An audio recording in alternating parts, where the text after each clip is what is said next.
Hello Internet, Seth Skorkowski, and today we'll be taking a look at the Conan adventure Vultures of Shem. Published by Modiphius Entertainment, the scenario appears in the Conan rulebook.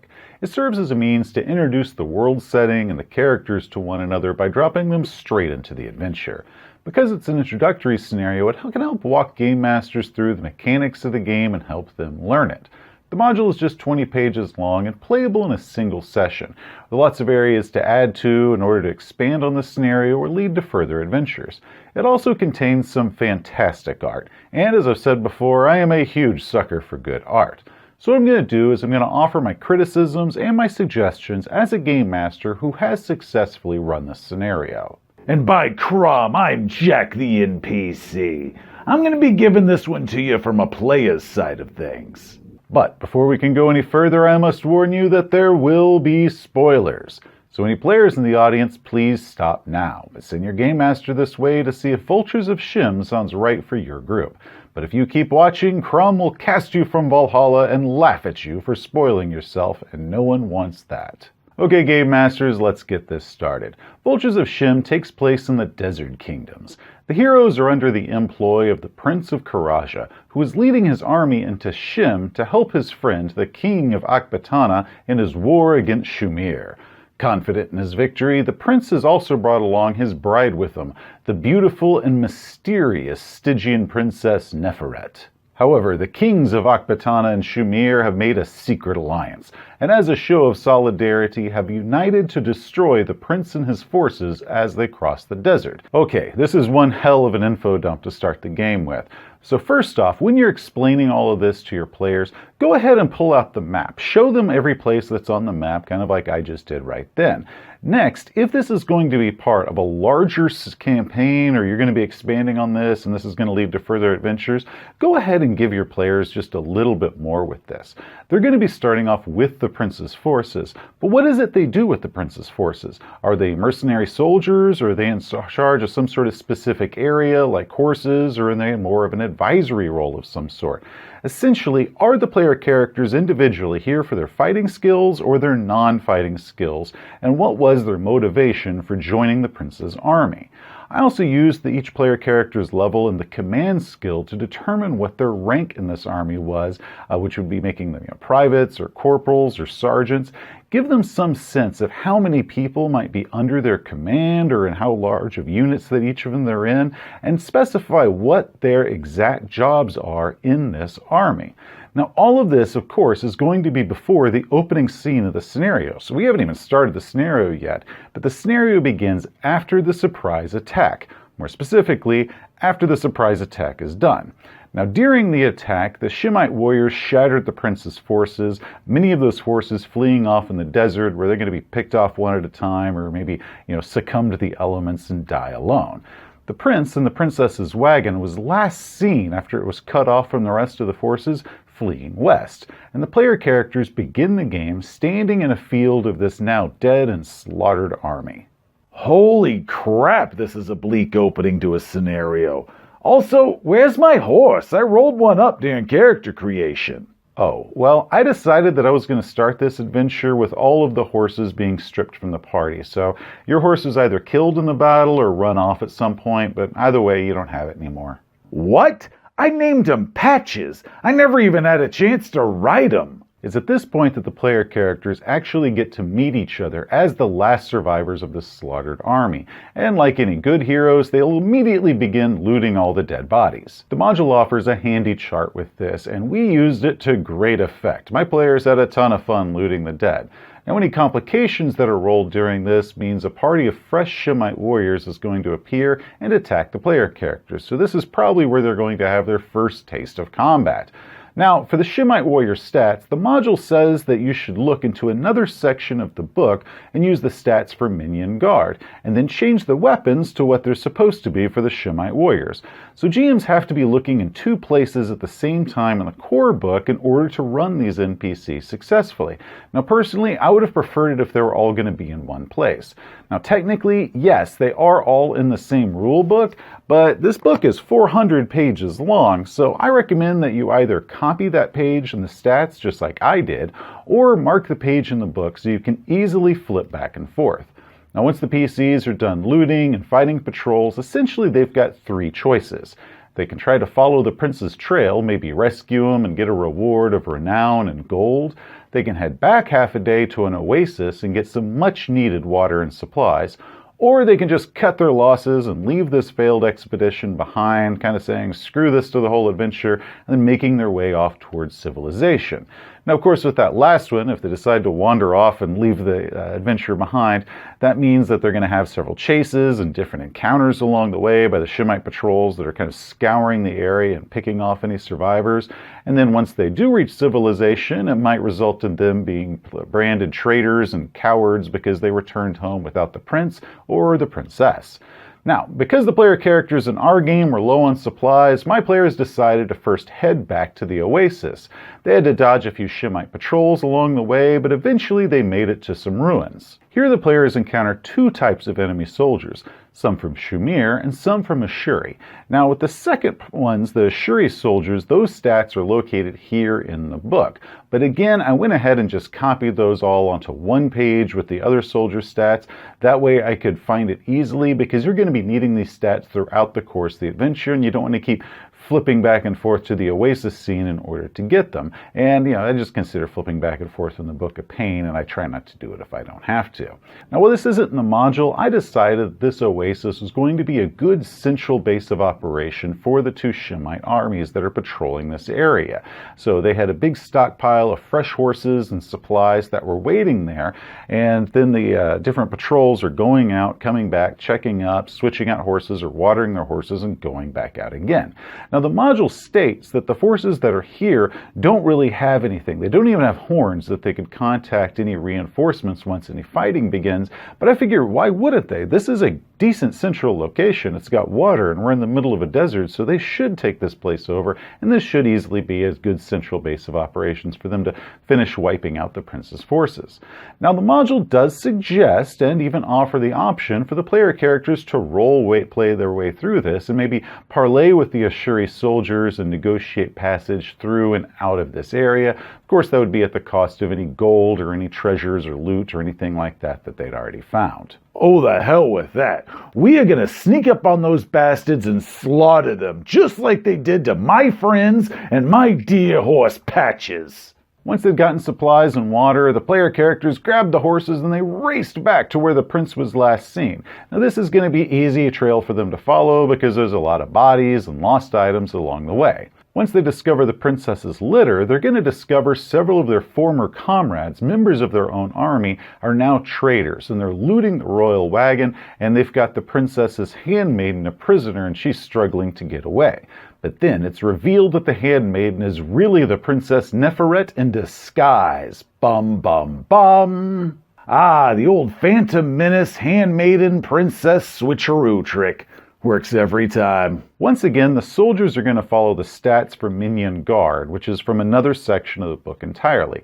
And the leader of these soldiers is going to be following the stats of Knight, which is also in that other section of the book, although all their weapons are changed, so you can't just flip to that other section of the book and just use them as is. You're going to have to figure out what the weapons are that are going to have some different effects and abilities like that.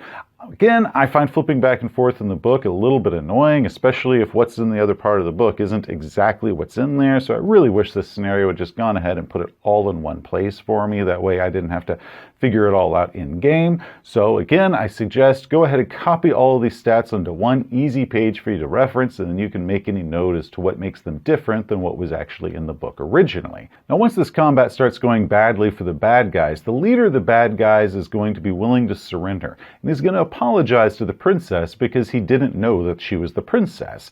Now, of course, she is going to accept his apology, though it's clear that she doesn't trust him. Personally, I recommend that Game Masters require an insight roll in order for the player characters to detect this part. I don't know why it doesn't mention that here. Princess Neferet is going to explain that her handmaiden is in truth her twin sister, who the prince is secretly in love with, and the prince and her sister princess managed to escape. Princess Neferet implores the PCs to help her find them. Okay, so the prince is actually in love with the princess. That's the twin sister of the princess that the prince is supposed to be marrying. What is this, an episode at General Hospital? Why would she just up and tell me all this crap? Honestly, the whole twin sister love triangle thing feels a bit shoehorned on. Now, if Game Masters begin the adventure earlier, allowing some sort of foreshadowing like gossip and the scandalous possibility that the prince is sleeping with the handmaiden or something like that, yeah, it might work then. But how it is now just feels a bit random and not something the player characters are going to care about that much. Now, Princess Neferet does offer a reward of an arm's length of gold if the player characters help her get her sister back. An arm's length of gold? Now that I care about. Let's go rescue your sister. Following the path that the fleeing prince took is fairly straightforward, but one suggestion that I do have is that Princess Neferet has the ability to charm snakes, which is a really cool ability, and I like the fact that they gave it to her. However, there are no snakes at all in this entire adventure. So maybe along the way, once they've gotten there, you could add a pit of vipers or some other encounter like that, where she might have the possibility to show off that she does have some sort of magical or mystical abilities. Now, eventually the player characters are going to come to the ruin of an ancient and forgotten city. There they'll discover their employer, the Karajan prince. Terribly injured, he tells the heroes that the princess's sister was kidnapped by a group of ghouls that emerged from the ruins, and that they were all under the command of a massive ghoulish leader, or a ghoul king. Now, the city is on a slope, and a distant scream might draw the player character's attention up to the ziggurat that's stationed at the top of the city. Now, the player character's choices at this point are to either go down into the tunnels, follow the path that the ghouls took the princess, and then come up through the ziggurat through the bottom, or they can then just go across the city, across the ruins, in order to reach the pyramid. Now, this is all going to be made more urgent because at this time, the rest of the Shemite forces are going to arrive because they want to capture the prince, maybe ransom him off or something like that. So it's going to turn the upper portion of the city into a full-blown battlefield. Now, if the player characters decide to go across the top of the city, they're going to have to face both Shemite warriors as well as ghouls. They're going to be popping out of the ground or maybe jumping out of the different portions of the ruins and attacking player characters and Shemite forces alike. But if they decide to go below and go through the tunnels following the trail, that way they're only going to be fighting ghouls as well as having to deal with the dark and dank tunnels beneath the city. Now, either way they do it is going to be exciting. There's no wrong answer to that, so the player characters will just figure out which way they want to do it. Maybe they'll split up, maybe they won't, who knows.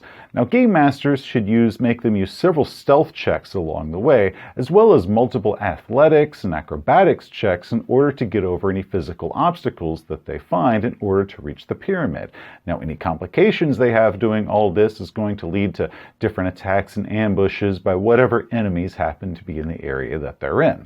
Now, going across the top makes me think of the opening battle scene from The Mummy, where Brendan Fraser is running across and diving over broken walls and statues in order to get away from the riders. Different challenges that I used along the way included a trench that the player characters had to get over, so they could either jump across the trench and keep going up towards the pyramid, or they would have to climb down, walk across, and then climb back up. Another obstacle I used was a huge slope where some sort of avalanche had happened, and now the player characters have to climb up this slope, while at the same time they're taking, shots of arrows from the Shemite warriors, and then of course ghouls at some point, jump out and attack them. So you could put in several different physical obstacles that they can have along the way. I think 3 physical challenges is probably enough. You don't want to overdo it, but if your player characters are enjoying it, go ahead and add a little bit more than 3. I'm going to leave that to be your call.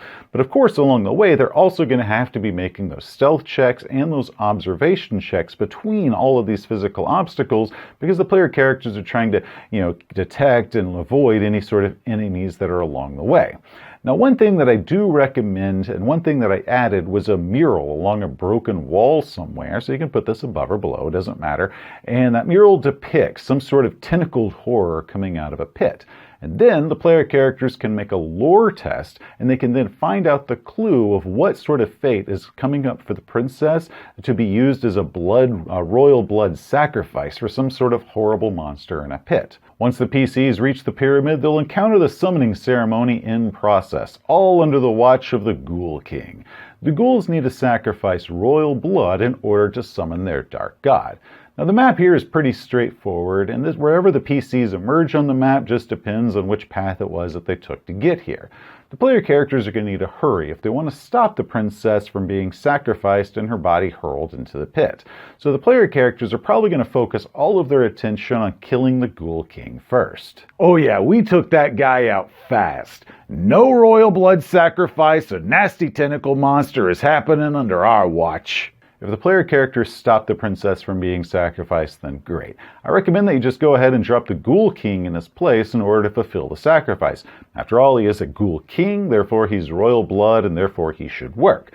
So if the player characters roll any complications while they're attacking him, you could have that complication be, the Ghoul King falls in the pit. Or you might need to spend some doom in order to do this. Or if, before he's dead, as some last defiant act, he hurls himself into the pit because he knows what his royal blood is going to do. It's going to summon a giant tentacled monster. Now, once this horror arrives, go ahead and pull out all the stops. Have some Shemite warriors that have been fighting their way up to the pyramid take this moment to burst into the pyramid and be all like, "Aha, we have you now!" And then the giant tentacle monster comes up out of the pit and they're like, "Oh, crap." Or you could have it come up so powerfully and so huge that it knocks out the top of the pyramid. So the player characters are either dodging rubble that comes falling down, or maybe it comes up so hard that it slams rubble all across the city, and all of the people who have been fighting up and down the slopes kind of like stop and they look up and they're like, "Oh crap, this just got real." Now, once the horror is dead, after that battle, the player characters can then escort the prince and the two princesses back to Karaja, where they're going to be taken care of, meaning they're not going to have any upkeep costs, and they're going to earn some renown, depending on what all they did, or at least what all the prince and the princesses saw them do, and they're going to be showered with 10 gold. 10 gold. 10. Yeah, look, I understand that the conversion rate of gold from D&D gold, where it's like Wada versus Conan gold, where it's worth quite a bit, that's a pretty steep curve. But a trained warhorse is going to cost me 20 gold. I can't even replace patches for what it is that they're offering as their big reward. Hell, we made more money just looting bodies at the very beginning of this scenario. This reward does feel a bit low for me, considering what it was that they did and who it was that they saved. So I suggest that you raise the reward. Maybe you can make it 10 gold per royal that they saved, which, with the prince and the two princesses, that could come to 30 gold. But better yet, I suggest that you give them some sort of royal gift. Maybe a gift from both Karaja and a gift from Stygia, because the nobility belong to both kingdoms. Maybe you could make characters get a special sword or a special piece of armor that has an added effect or a little bit more soak ability than that type of armor normally has. Something that makes it special and not something they could easily buy if you had just given them gold. Any spellcasters might get access to a possible new patron, maybe some sort of Stygian patron, get access to maybe some Stygian magic or something like that, or some sort of personalized reward suitable for each of the player characters. Now, overall, we had a ton of fun with Vultures of Shem. It was a very big hit with my group. It's a pretty simple adventure, but there's nothing wrong with it being a simple adventure. However, the setup of explaining the three kingdoms and the prince and the Stygian princess fiancée is a bit of an info dump to be dropping on the players at the very beginning of the adventure. Game masters can work around that and how they go about introducing it.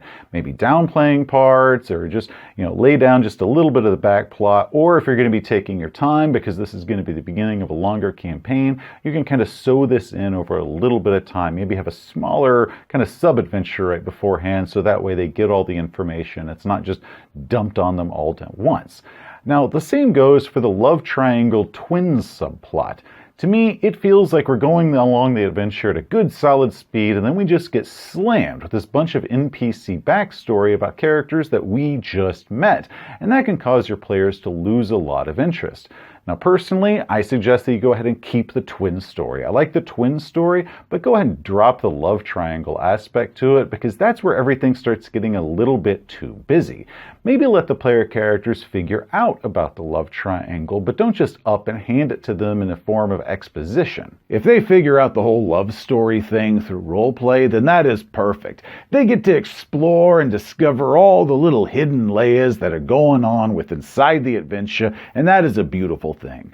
But if they don't figure the love story out, then it's no big deal. They ain't gonna miss it. Next, I found a lot of the module a bit overly wordy. We have these huge walls of text, much of its story, which, while interesting, hides all of the information that I as a game master need in order to quickly reference in order to run this module successfully. Now, this is an issue that I have noticed with a lot of the Conan core book, and I will be going into that once I'm ready to give a full system review, but I'm not going to be giving a full system review until we have a few more adventures under our belt, and I can really say that I know this good enough to give a full review for it. But game masters should definitely get some notes or make some bullet points for each of the different locations and scenes in this adventure, because it isn't written in a way that is easy for a game master to quickly reference in-game. In conclusion, Vultures of Shem is an adventure that I would recommend that game masters go out and buy if it was a standalone adventure that they would buy separately. However, since it is in the core book, and by the way, a huge thank you for Modiphius Entertainment for providing a free adventure in the core book. I always appreciate it when a system does that, so thank you for that. But because it is in the core book, that means that game masters already have it, since they should already have the core book. And since they have it, it is definitely worth giving a look. Our players had a lot of fun with it, so I suggest that you give it a try. Hey, thanks for watching. If you enjoyed the video, please give it a like. If you want to see some of our other videos, such as game reviews or RPG philosophy, just hit that subscribe button. Till next time, heroes, you have a great day. You know, I went ahead and named my new horse Patches as well. I mean, since I never got to ride the first Patches, it ain't like I'm recycling his name or nothing like that. And also, since I had an unused saddle with that name already stitched into it, I figured, hey, why the hell not?